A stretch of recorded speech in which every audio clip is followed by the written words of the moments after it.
something happens to me, Ambassador Isa is responsible for.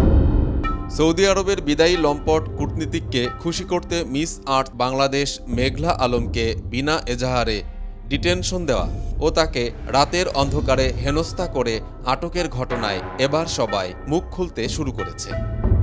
দখলদার সরকারের সময়ে যে দেশে কোনো আইনের শাসন নেই তা এবার দেশবাসীর সঙ্গে বিশ্ব প্রত্যক্ষ করছে।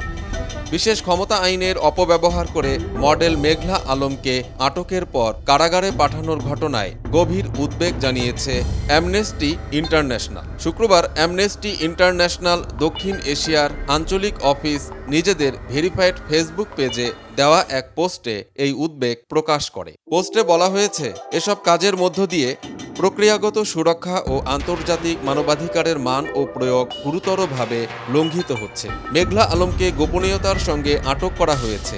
তাকে আটক করার পরোয়ানা ছিল না বলেও অভিযোগ রয়েছে। এটা পদ্ধতিগত সুরক্ষার উদ্বেগজনক লঙ্ঘন বলছে সংস্থাটি।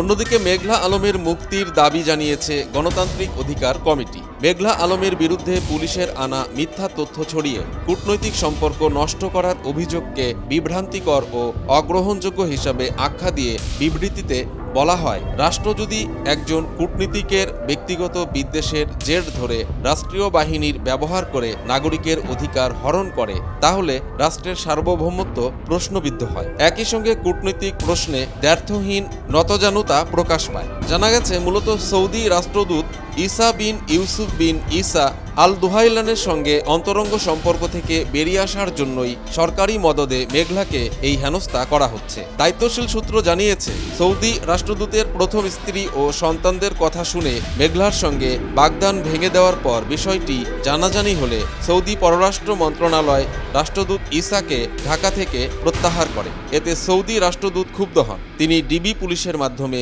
মেঘলাকে ধরিয়ে দেন। ইসা নিজে পর্যন্ত জানে আমি কোনোদিন আজ পর্যন্ত মদ হোক সিগারেট হোক কোনো কিছু মুখে পর্যন্ত লাগাইনি, আমাকে মাদক মামলায় ফাঁসানোর চেষ্টা করছে।